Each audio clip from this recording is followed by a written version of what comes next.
Yet, of course, in fact, the evidences come, there are no Taliban also there in Iraq. And yet, what he did was bombarded, war against Iraq. Large number of innocent people died. The number lost to terrorist atrocities in New York, on the World Trade Center coming down, is less than a tenth of the toll in Iraq. That kind of killing. If there is anyone who can be called a terrorist, I said this in an earlier occasion, and I repeat again. If there is anyone who can be called a terrorist, it should be George W. Bush.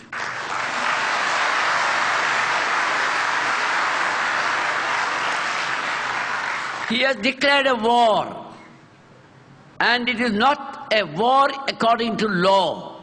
It is an unjust war, and not according to the international law. And everyone has a right to protest against that war.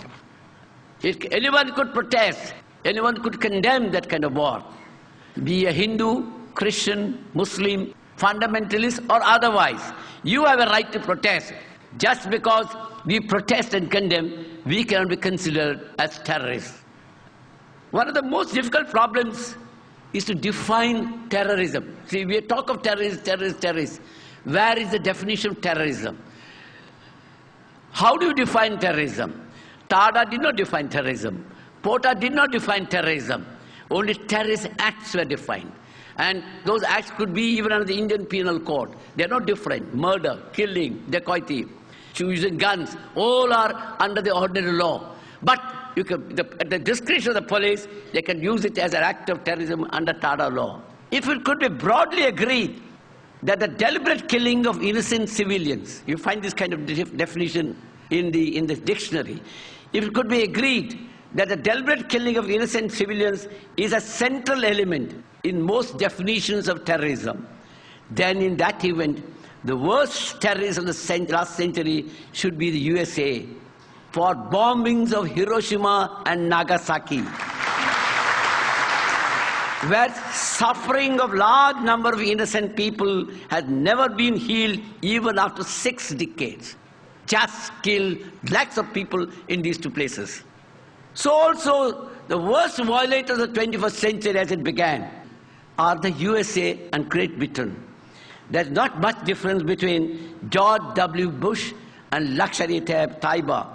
Both believe in killing. Killing helps them. Killing keeps alive the tension in this region. That is what they want. That is their business. So the USA has a business of encouraging killing everywhere. It gives them a market. It gives them a market for supply of arms. So also Lashkar-e-Taiba believe in killing. It gives them a market. So while both seek to wield power, one of course with the superior power of USA, and the other of course trying to build up his own other category of power. So it has become the global war. In this way, as against terrorism becomes a permanent feature of these persons. In other words, the permanent feature of American policy is a global war. It will never come to an end. As long as the fear of terrorism is there, they're happy. As a result of this, what is happening in the rest of the world is that freedom and liberty gets curtailed. We are now gradually sliding into what is called a security society. Today, as you must have seen as you walked in, what happened to all of us? Everyone had to have a checkup. Because security, internal security. So we are going into a security society. Security is more important, not liberty. Your security. And then you must have read in the paper what is called Advanced Passenger Information System. You get into a plane in London. Within 15 minutes, your full history is sent to Bombay or whichever the destination. When you land there, the police are there. Police know your full history. You're gone to Dubai half a dozen times. Okay, that is enough. They could do anything they like. For example, what happened in Amsterdam, you all know. They saw some people behaving in the plane. People behaving in a very suspicious way. Their appearance, their dress, their speaking language, looking like Arabs, looking at watch frequently, bearded Muslims, and burqa-clad women. Okay, all these are suspicious character, this kind of thing. So security becomes more important. And this is a kind of policing that goes on. And as a result of that, we have all sorts of things going on in this country, everywhere, because under security society, the police can do anything they like. Other day you must have read that Antap Hill, somebody was found in a building which was supposed to have been neglected. Nobody was there. What happened was, the police suddenly found he was a Pakistani, they said. One doesn't know. They went and shot him, killed him. Nobody, no proof, nothing of the kind. So because in the name of security, the society accepted. Society did not protest. Who was killed? Nobody knows. So the police again believe in this guy because that helps them. They don't have to prove a case. They can detain anyone, keep him inside the police station, days together, without a charge, without anything, in the name of investigation. In fact, the other day, I went to the Minority Commission. What happened was, people are just being rounded up and taken to the police station. What is the law? If you are taken to the police station, if you are a witness, of course, your statement has to be recorded, and then you have to go home. If you are not a witness, you are a suspect, then your name should be there somewhere. Your name should be in the FIR, or they should have advanced information. But they just can't take you to the police station and say, you are a suspect, you don't know anything about me, but you are a suspect. You keep me, you torture me inside. You keep me for days together. No station diary entry, no report. And one fine day, you handcuff that man with another unknown person who is supposed to come from Pakistan. And they say, you are connected with this two together. This is the kind of system. So in the name of security today, police can do whatever they like. Anyone can be killed in an encounter, deaths, and no investigation. In the name of security, every movement of yours can be tracked. Your bank accounts, for example, your transactions, all come under the check.